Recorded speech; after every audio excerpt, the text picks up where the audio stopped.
Lady K. Welcome and thank you for tuning in to Lady K Chat, a podcast that has been designed for divorced women to become a better version of themselves. Various subjects will be speaked upon, such as relationship, personal development, health and wellness, wealth building, children, and so much more. The shows will be aired every Tuesday and Thursday at 6 p.m. Eastern Standard Time by the lovely host, who is an international speaker, two-time Amazon bestseller author, and a divorce life coach, Kalima, aka Lady K. And now for your host, Lady K.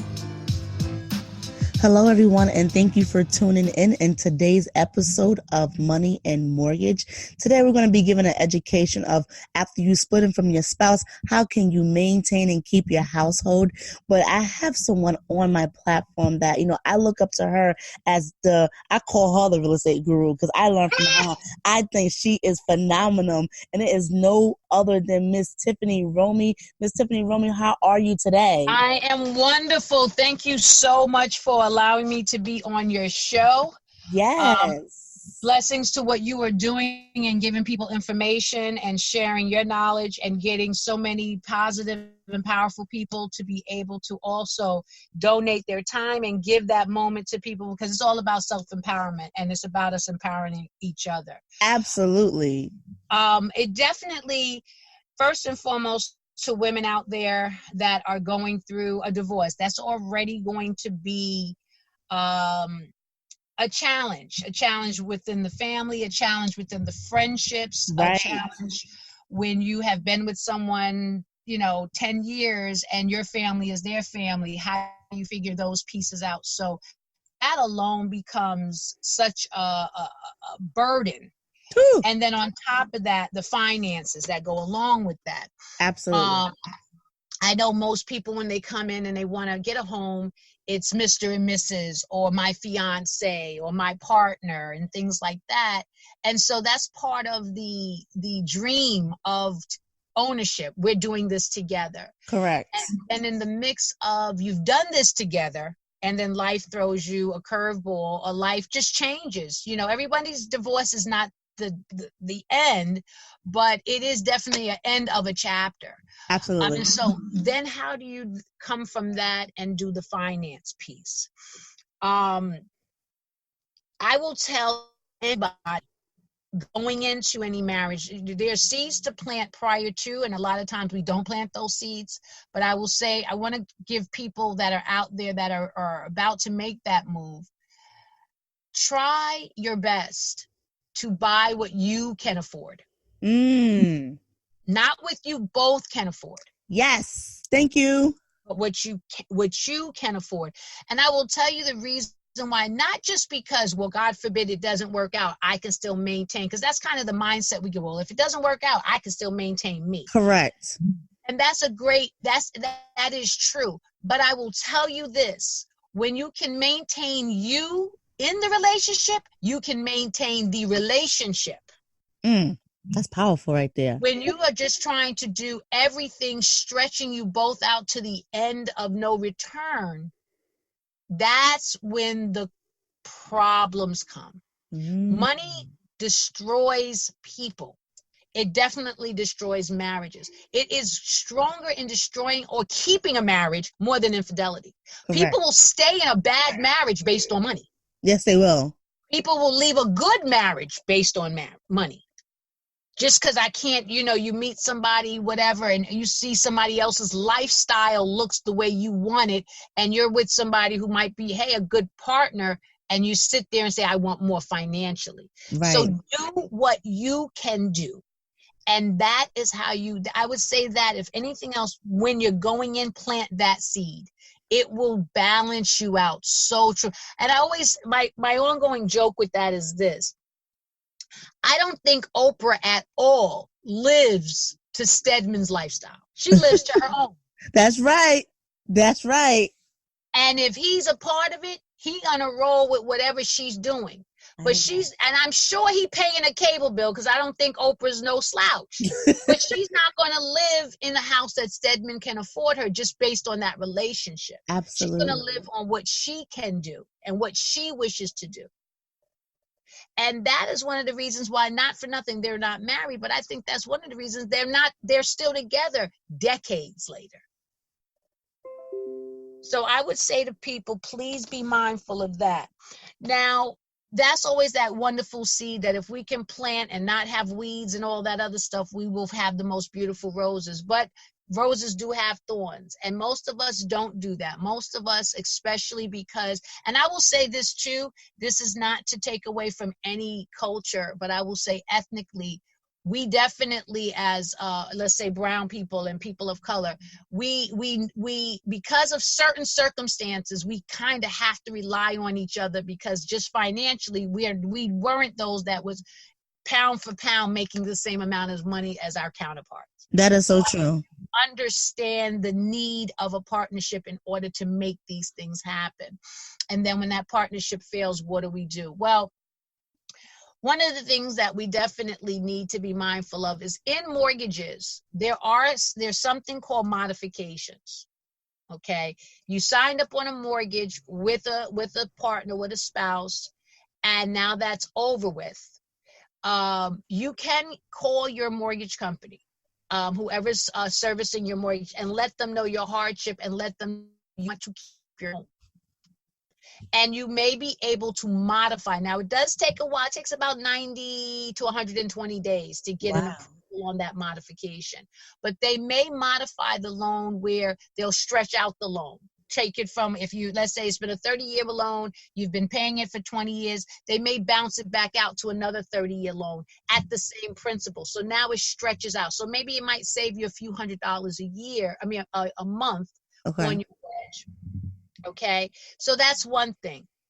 A second thing, depending on that partner, if they're looking for you to buy them out or what have you, you may have to then employ yourself a really good understanding real estate professional, because that real estate professional is going to have to talk to both of you.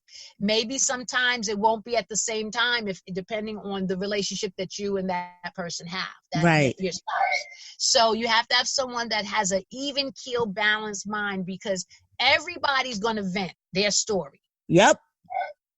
And so you don't need someone that's going to side over one over the other. You just have to have someone that can hear it, process it, and move forward to the betterment of your financial portfolio post-marriage. Okay. So that's how, and then take that money, and hopefully if you bought in the down market and we're in an up market, you will have some equity to be able to take those finances and move forward. The other thing is, get yourself a very good attorney, because again, based on most married people, when they buy a property, they have it where when you split ways, 50% of the proceeds go to one, 50% of the proceeds go to another. Okay. But let's say that situation is, hey, my dad gave me $30,000 to buy the house, and so I want that back on top. Like, there's reasons and different things that can take place that you may feel that you have more of an entitlement to the proceeds. Correct. Make sure you have a really good attorney and you hash all that stuff out. Not a week before closing, because desperation will set in and you will make some financial decisions that you may not feel will be the betterment for yourself. Okay. Children, again, maybe depending on the circumstances, if you have a child that's over the age of 18, as a collective, you might say, hey, husband and wife, why don't we give the proceeds to the kid, or why don't we put the kid now in charge? Wow. The child is the one thing you probably both kind of get along with. Correct. It might be. All of these things are different. So you might say, you know what, we created this. Why did we create this? We created this for our family, for our legacy. Let's give this to the legacy now. Since we can't make it work, let's give it to the legacy now. Wow. So is that like people transferring over the title to their children? Yep. Is that Yep. okay? Yep. Wow. Wow, okay. And then the child will be responsible for the for mortgage? the house. Yep. And Wow. then that's again because when we did all this, when we was warm, fuzzy, and in love, this was the goal. But when we decide we're not going to be together, the goal changes. Correct. It becomes me, me, me show. Yep. I know how that goes. So why don't we give it back to what the blessing and the prayer that we put in this situation? Let's not tarnish that. Let's give that to what it was supposed to be, and let's move on with our situation. Gotcha. So I say all that to say, your viewership and your listenership, there's a lot of options and opportunity. Again, seek out someone professional. You can definitely seek us out at Bayrow Real Estate. We are in Pennsylvania, New York, and St. Martin, but we do have knowledge enough to be able to support you in other areas as well, like other states as well. So feel free. I will give my office number, which is 610-395-3334. You can ask for Tiffany, and I will point you in the right direction or give you an agent, because we have 20 agents within our company that can assist you. But also I have a vendorship of attorneys. I have a vendorship of mortgage companies. Let's say the circumstances, the person is no longer together. Mm-hmm. And I'm saying this, I'm not trying to be sexist, but out of my transactions, this is the majority of how it goes down. Okay. When I hear things that are on the negative. Husband and wife break up. Husband has moved out of the house. Husband has promised to pay the mortgage on the house because that was his responsibility. Obviously, once they leave, there's another circumstance. Now they got another rent that they're paying or another household that they're dealing with. Right. That money's funny. So now they're behind. Okay, now they're behind. And they haven't been paying. And now the house is, a month behind, 2 months behind. The women involved, and I'm not being sexist, I'm saying this is majority of conversations that I have from my experience. We're like, he's supposed to do this, he's supposed to do that, he's supposed to do this. You're the one that's about to be homeless because he's already gone. That is so true. And we're sitting there in our space and in our feelings, and we're around our friends that's like, girl, yeah, oh no, I can't believe he's doing this. But they're not going to let you live and move in with them. Exactly. So that's when you really quickly call that mortgage company that's servicing your loan, and you let them know what's happening, and you try to catch up. And what does that mean? That means that we're going to have to empower ourselves. When things are going a little off in the relationship, and especially for my women, I am woman, you cannot play with me. I am from everything. I'm from South Jamaica, Queens. I've been in Quincy Jones's house and everything in between. So I know poverty to the riches. That's right. I hear that. Y'all all know, we feel that energy. We know when it's going funky. We know. Get that job that day. That day you feeling funky, go to school. Get that degree that you were supposed to get, because it's something's about to shift. Right. And you know what's funny that you're saying this, Tiffany, because some women, like you said, they get so stuck and they say, well, it's his responsibility. And like you said, well, ma'am, you're about to be homeless. And she's so stuck in her ways and she doesn't want to make that transition. It's like, how can you move someone like that that's stuck in that mindset of he's supposed to and I'm not doing anything? Well, one of the mindsets is look at every sad show you've ever seen. Do you want to be the star in that sad show?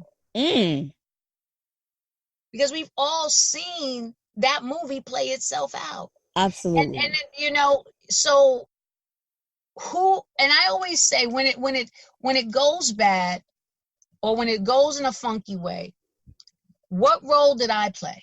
Absolutely. Who am I in this show? And it's heartbreaking. I will tell you, any breakup that had some significance to your spirit and your soul. It feels like a mourning. It feels like a death. It feels like a funeral. And it takes a minute to regroup, and it takes a minute to get through it. It takes maybe some longer than a minute. But your self-life awareness need for home, food, and shelter, and you cannot allow someone and rely on someone to make that dream come true for you. That is so true. So when you feel it, when it feels funny in your soul, in your system, work on you. Work on you. And when you work on you, you will work on the relationship. Absolutely. I remember being, I was a celebrity stylist for 27 years.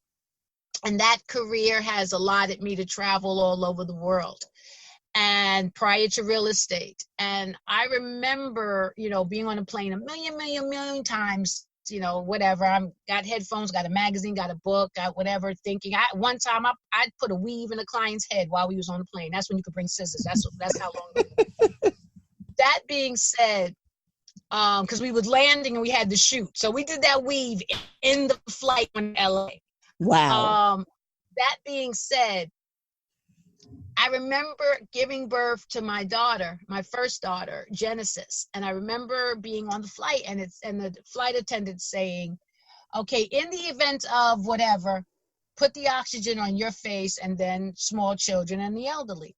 Absolutely. And it's the first time I ever heard that. I mean, I've been on a plane a million times, but it's the first time I heard it. The reason why it was the first time I heard it, or maybe allowed it to penetrate, I was with my baby. And I said, that's craziness. That baby needs me to put this on her face. When I thought about it, I said, no, if I'm dead, I can't save nobody. Exactly. We have to save ourselves in order to be the best person we can be for everyone else. So the minute it starts feeling weird, fix you. Once you start fixing you, all the good things will come. That man or that female may become what is necessary, because now they're like, oh, shoot, this is a new being. This is a new whatever. Right. I like this. Or they may say, oh, this is too much energy for me. I don't. And that's probably not the person that was really meant for you. At least not the journey. Right. Woo! You're hitting a lot of places. You know what? I want to share something. And people, I just want to let you know this. Tiffanie has no clue I'm about to say this, but everything that she's pretty much saying, it hits home for me, because this is part of my story. Now, Tiffanie, I never told you this, but it's before my ex-husband and I split. I was in the midst of looking for another place because I didn't want to be in the house that I was in, because I was like, I'm tired of this house. I'm ready to move. And I'm out and I'm looking for places, but my spirit is pulling on me. My spirit keeps telling me, go talk to that man.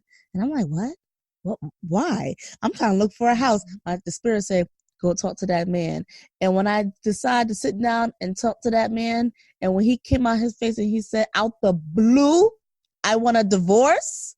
And it was like, wow. Now I'm so happy I listened to the spirit, because I would have been, and what's kind of crazy is the house that we found was a little bit more than what we're paying now. And I said, if I would have been in that house, I would have put myself in a financial situation where I would not be able to cover that house. And that house that we had together, I'm still in, but guess what? I was able to afford it. I've been trying to move from this house for the past 7 years, and it would not let me move because God knew financially I would not be able to afford it. So it's like everything that you said, like, you have to make sure you can afford it. And it worked out to where I can afford it. And then it also was in a place where like you said, you work on yourself. And that's exactly what I did. And I know that's not everyone's situation, but you can take heed to what you and I are both saying, and you can change your scenario, and you can look at it. You know what? I'm not going to blame that other person. I'm just going to take responsibility for me. And like you said, what part did I play, and how can I better myself, and how can I better my finances? Yeah. Finances is very important. I never want people to think, we can live off of love. Right. But, again, you can't go to everybody's house every day for dinner, a different friend every day. I have been technically homeless. So I say that, I say all that because sometimes when people out there are hearing these conversations and these affirmations, they're like, oh, but she lived, she started here. So Right. they, you had a head start. I did not have a head start at all. I was born on my mother's 16th birthday. Wow. We had the same day. We are 16 years apart. Wow. And I was born in an epidemic of crazy, the drugs, all of everything that could, any Lifetime movie and any daggone BET movie. You put them all together. That was your life? That's my life. Wow. And that being said, so I say this to your viewers, you don't have to start from wherever you think. Wherever you are right now, you still have room to grow. Right. And there is a blessing there. And the journey that got you to the step that you are at this day, this second, this moment, no matter how many tears you cried, no matter how many tears you're still crying, you will get through that as long as you love you. Right. That is so true. Own yourself, own your pieces. Again, when it comes to finance, we can go on and on and on and on and on. Absolutely. Get involved with someone that knows. Talk to them. There are people out here that will help you. There are some people that you have to pay. If you feel the value in that, pay them. I know people that do amazing credit repair work. If you guys want to call me and get more information on that, I will share that. She is amazing. Okay. So, we grow until we glow. Absolutely. And keep going, keep moving, and listen to shows like Camilla's that she has going on right now. Kalima, I'm sorry. I think I said the name incorrect. That's right. Kalima, yes. Kalima. Please listen to shows like this because this is empowering, and this is a work, this is a mission, this is a ministry, this is someone's passion that wants to share and give information out to you guys. Don't take it for granted. Support, because when you have to pay for it, then all of a sudden it's a problem. Right, your attitude change. You're like, I gotta pay for it. Right. Support. Advertisers out there, advertise, because this is what grassroots is all about. This is what making America great again. Right, exactly. Us here. Coming together. It's like lately, I'm sure you've seen this, the whole thing with the Chick-fil-A and the Popeyes. Guess what? If what they did for them, if we did it together, oh my gosh, we will be so powerful. We can have our own properties, but people don't get it. So you out there cheering on these people for a damn chicken sandwich, but we can't come together. And your mama can make a better chicken sandwich. Exactly. We can't come together. We can't get a property. Can we get a property together? Can we get a business together? And let me say that too. That's one of the things we are doing. We do have training and classes. We do have workshops. Again, if you want, Realtor T at BayRoadRealEstate.com. If you want to email me, BAIRO is Bayroad May. You want to email me, you can. We are always, or look on my Facebook page, Bayroad Real Estate, Tiffanie at Bayroad, even TiffanyRowe.info. If you go on that, or Tiffanie Rowe, I think that's my Instagram, Tiffanie Rowe, Tiffanie. I'm Anie, Annie. Think of that when you put my name in. Right. We are always on workshops. We are about empowering. We are actually getting ready to open up another office on 611 in Monroe County. Nice. So yes, so we are growing this company, but we want to grow the neighborhood. Yes. That's another thing I've missed coming from New York and living in Pennsylvania. Is that the neighborhoods, there are no neighborhoods. There's so many people. Everybody's all over the place, and everybody is just trying to live their moment instead of making a collective. So at our office, we want to create community. We want you to come in and say, hey, can I make a copy? It's okay. Can't copy your book. Can't afford to copy your book. But if you need a few sheets because of whatever, come on in. We're not going to charge you for that. Come on in. You need something notarized. We have a notary there. Conversation. We will take the time out to share with you different situations, what's going on in the neighborhood, what's going on community-wise, what's going on in the real estate market. I'm having some challenges financially. We're going to have financial people come together. Could be you that has great credit. Someone else may have cash. Someone else may know how to fix and build things. Put the three of you together. Let's do something where you guys are flipping homes. One of y'all don't have the credit, the other one has the know-how. So we'll help you group together to make it stronger. Thank you for that, Tiffany. I really appreciate that. Everybody, I hope this information was valuable to you because it was valuable to me. And Tiffany, again, where can they find you at again? What's your website? BairroRealestate.com. BAIRO realestate.com. BAIRO and then realestate.com. Well, thank you for that. And then, ladies and gentlemen, you can continue to follow me on Facebook and Instagram at Lady K Chat and on my website at www.ladykcoaching.com. You guys have a great night and thank you so much. Lady K.